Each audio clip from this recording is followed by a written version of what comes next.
Migrants sleeping on the floor of Logan Airport and a community center cleared out to be an emergency shelter for hundreds.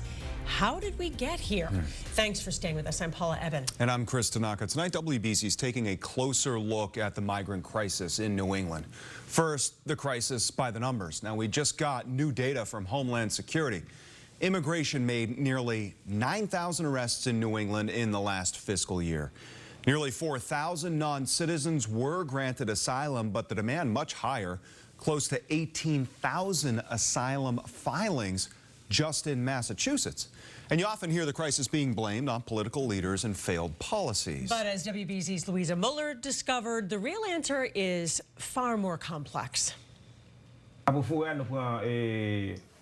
Panama, Costa Rica, Nicaragua, Honduras, Guatemala. Tiene más, se los olvida todo nombre. A lot of countries, so they had to travel. Ease Alfred can laugh about it now. The harrowing journey that brought him and his family from their native Haiti to the Dominican Republic to Ecuador, then Brazil, and a trip through South and Central America that included a 6-day walk through the forest.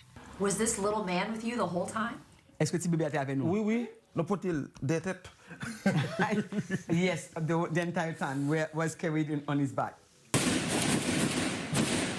They fled the gang violence and poverty that have enveloped Haiti. Because of the high level of insecurity in Haiti, and things were not good at all for us. So it was not easy for us to make the decision, but at the end, we had to really make the decision to leave.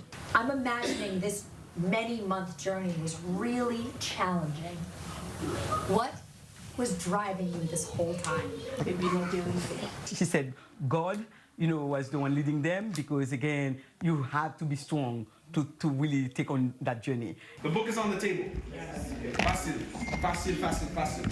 This is their sanctuary now, a makeshift shelter in the rectory of the Bethel AME Church in Jamaica Plain, where English language classes are held in the morning, followed by a community lunch of Haitian food.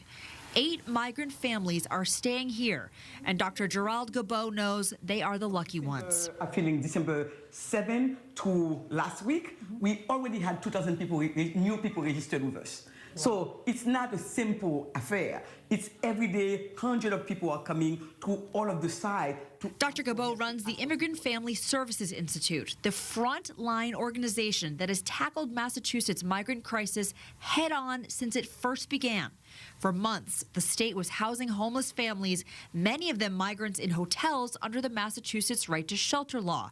But in early November, state leaders announced the shelter system hit its 7,500 family cap. Where are these individuals ending up? At the airport, almost every day, we see videos of families. Sometimes we have to send food their way or, blankets. Here's what our camera captured at Logan Airport just last week.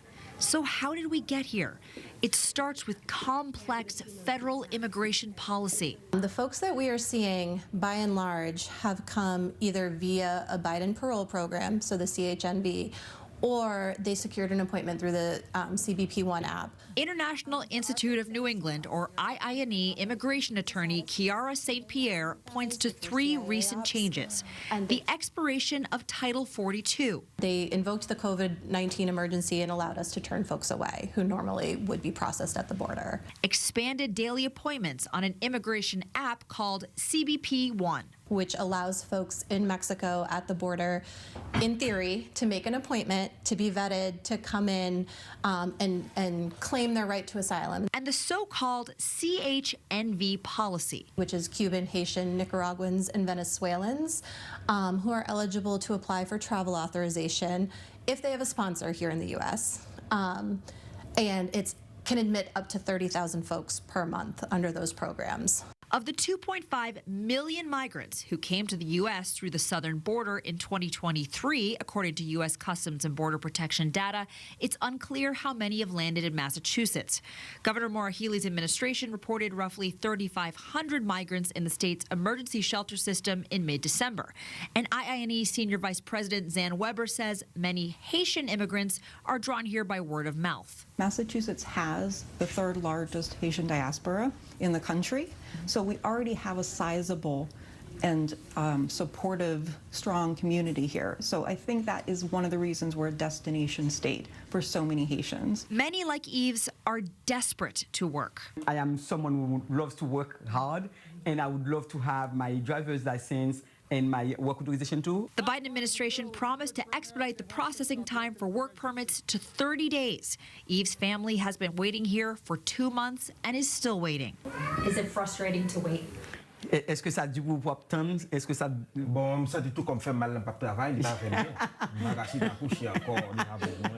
Yeah, I feel that I'm in pain, like my entire body is aching because I cannot go to work. Dr. Gabot says the crisis is dire and the time for all parties to work on solutions is right now. Given the magnitude of the crisis, we need much more, and especially, the work with all of the churches, work with all of the CBOs, all of the partners as a way for everyone to take responsibility for this. Because right now it feels that it's either the state does something or no one else does anything. That was Louisa Moller reporting. This crisis has also come with an astronomical price tag, $205 million last year, according to the Haley administration, and an estimated cost of nearly $1 billion next fiscal year. Healy has already asked for one supplemental budget to tackle this and is proposing dipping into a state surplus fund to cover more of the costs.